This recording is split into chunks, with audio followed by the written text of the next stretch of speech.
Sikiwi UERP est donc une société éditrice de logiciels créée en 2009. Elle compte une trentaine de collaborateurs. Grâce à une forte croissance, elle poursuit le renforcement de ses équipes avec de nombreux recrutements. Sikiwi UERP, c'est 500 modules métiers, des applications en no-code livrées en 4 heures, des applications en very low-code livrées en 4 jours et des applications en low-code livrées en 40 jours, soit 20 fois plus rapidement que les anciennes technologies.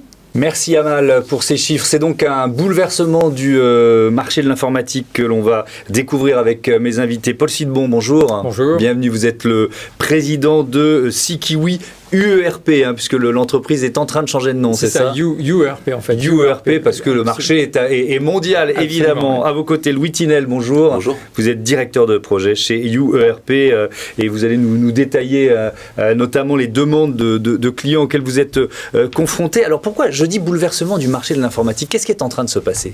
Alors, effectivement, l'informatique a connu des phases successives pour la création de logiciels. On a des méthodes un peu anciennes, on a vu émerger récemment tout ce qui est DevOps et DevSecOps, qui sont une modernisation finalement des méthodes de production informatique. Et on arrive aujourd'hui sur une nouvelle génération de technologies, ce qui s'appelle du low et no code. Ouais. En fait, low et no code permet de fabriquer du logiciel avec soit absolument pas de code, uniquement en paramétrage pur, on va pouvoir construire un logiciel, soit avec très peu de code.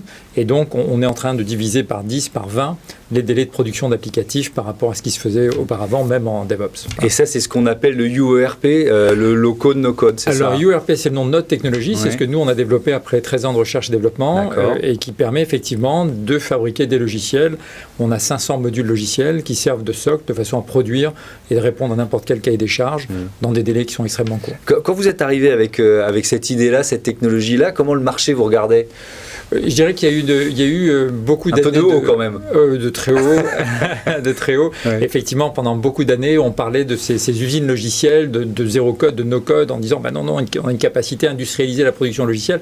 Et c'est vrai que c'était complètement décalé par rapport à la compréhension qu'avaient les directions informatiques de finalement de la façon dont on fabrique du logiciel.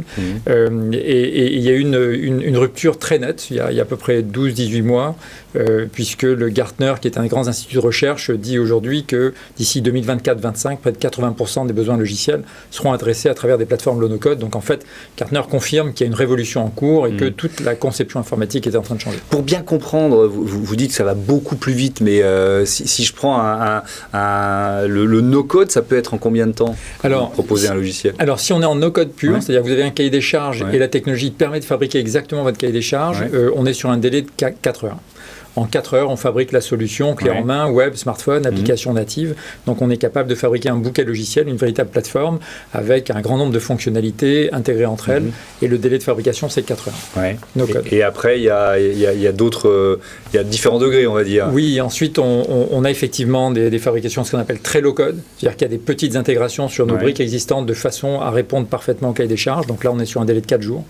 Et ensuite, il y a le low code qui est le gros cahier des charges spécifique de 200-300 pages, où là on est sur un délai garanti de 40 jours et on livre des solutions très très spécifiques en 40 jours. Donc 4 heures, 4 jours, 40 jours, c'est le no code, très low code et low code.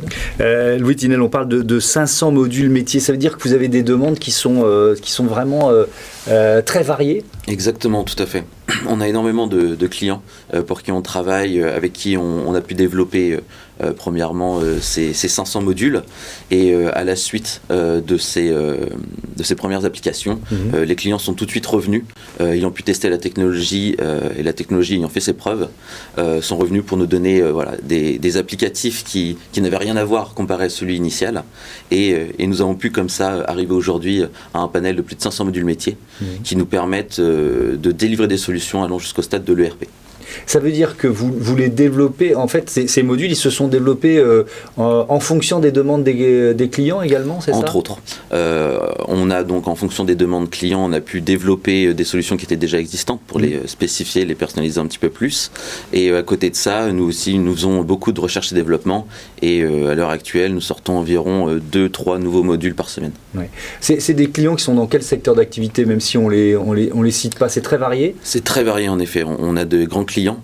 Actuellement, nous travaillons avec des grands parcs d'attractions, le secteur médical, le secteur nucléaire également, mais aussi avec des TPE, PME, plus simplement, sur d'autres types de solutions. Ça veut dire que ça peut vraiment s'appliquer à toute taille d'entreprise?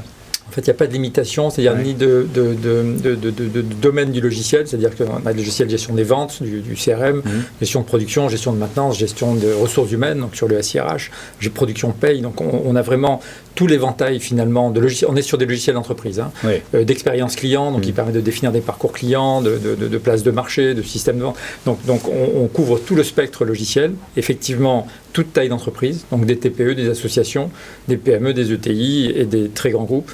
Et tout secteur d'activité. Ouais. Et c'est ce que décrivait Louis-Tine à l'instant, c'est-à-dire que vous avez un client qui peut venir pour une question de logistique et puis qui va revenir après pour parler de CRM par exemple. Ça vous arrive régulièrement? Absolument. En général, jusqu'à présent, il y avait un besoin d'expérimentation, c'est-à-dire qu'il y avait toujours un premier logiciel parce que c'est quand même un concept novateur et donc avant d'engager toute mon informatique sur de nouvelles infrastructures. Ça veut dire que les DSI ils demandent à voir, quoi, c'est absolument, ça? Oui, et c'est tout à fait naturel et donc effectivement on fait la démonstration sur une première solution, un premier bouquet de solutions, et une fois que ces solutions sont déployées, que la robustesse en exploitation est confirmée, à ce moment-là, il y a effectivement un déploiement plus large et qui s'accélère finalement sur un très grand nombre de besoins. Est-ce que, parce que ça va plus vite, c'est forcément moins cher? C'est forcément moins cher. Oui, ça va plus vite. C'est forcément. En fait, il y a beaucoup d'avantages. Ça va plus vite. C'est extrêmement robuste. C'est d'une robustesse qui est très très importante parce que la technologie est incrémentale. Donc en fait, c'est extrêmement sécurisé. C'est testé par des millions d'utilisateurs qui testent finalement une technologie commune. Il y a énormément de synergie de développement et donc on est vraiment sur des logiciels qui sont capables d'être mis en opération. C'est un point très intéressant d'ailleurs parce que selon les modèles techniques, le low-no-code est en train d'émerger. Il y a plusieurs types d'architectures techniques, certaines sont moins adaptées pour de la mise en production lourde.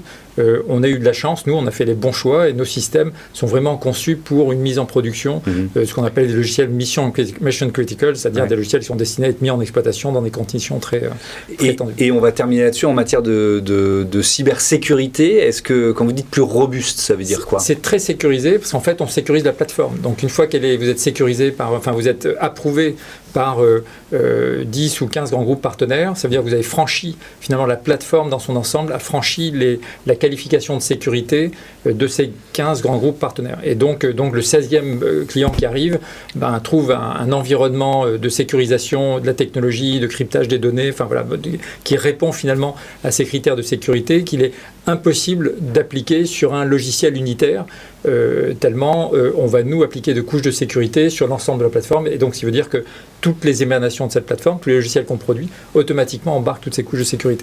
Voilà, donc c'est très sécurisé. Ouais. Merci beaucoup d'être venu présenter You ERP dans ce numéro de Smart & Co. Une autre entreprise, d'autres chiffres clés tout de suite avec Amal.